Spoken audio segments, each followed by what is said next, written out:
আমরা অনেক সময় দেখতে পাই কোনো একটা টক্সিক রিলেশনশিপের ভিতরে থাকার পরেও ব্যক্তি সেই টক্সিক রিলেশনশিপ থেকে বের হয়ে আসতে পারে না বা বের হয়ে আসতে চায় না। এটার অন্যতম একটা কারণ হতে পারে সাঙ্ক কস্ট ফ্যালাসি। অর্থাৎ আমরা এই রিলেশনশিপটার ভিতরে প্রচুর পরিমাণে সময় দিয়েছি, অনেক আবেগ দিয়েছি, অনেক এফোর্ট দিয়েছি। এখন শুধুমাত্র এই যে এতদিন যাবৎ সময় দেওয়া, এফোর্ট দেওয়া, ইমোশন সেখানে ঢেলে দেওয়া, এগুলোর কথা চিন্তা করে যে আমি যদি এখন বের হয়ে আসতে চাই অথবা বের হয়ে আসি, তাহলে তো এই এতদিনের এত কাজ সেগুলো তো পুরোটাই হচ্ছে ওয়েস্ট হয়ে গেল। সেটা তো একদমই লস হয়ে গেল। এই কথা চিন্তা করে যদি আমি টক্সিক রিলেশনশিপটাকে বয়ে নিয়ে বেড়াই, সেটাকে যদি টেনে নিয়ে যাওয়ার চেষ্টা করি, তাহলে এটাই হচ্ছে মূলত সাঙ্ক কস্ট ফ্যালাসি।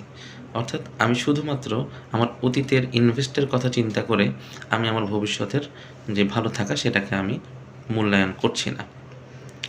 এবং আমি আসলে হ্যাপি থাকবো কিনা সেটা আমার কাছে গুরুত্বপূর্ণ না। আমার কাছে গুরুত্বপূর্ণ হচ্ছে আমার এতদিনের এফোর্টটুকু আমি যেন লস না করি। তো এই বিষয়টাকে মূলত সাঙ্ক কস্ট ফ্যালাসি বলা হচ্ছে। এখন আসলে এই সাঙ্ক কস্ট ফ্যালাসি কি আসলে ভালো?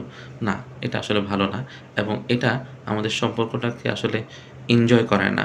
মূলত হচ্ছে আমাকে একটা ওই ক্ষতিপূরণের একটা স্পৃহা মনের ভিতরে তৈরি করে। কিন্তু আল্টিমেটলি ক্ষতিপূরণ হয় না। কিন্তু দেখা যায় যে আরও বড় ধরনের একটা দুঃখ আমার জন্য অপেক্ষা করতে থাকে।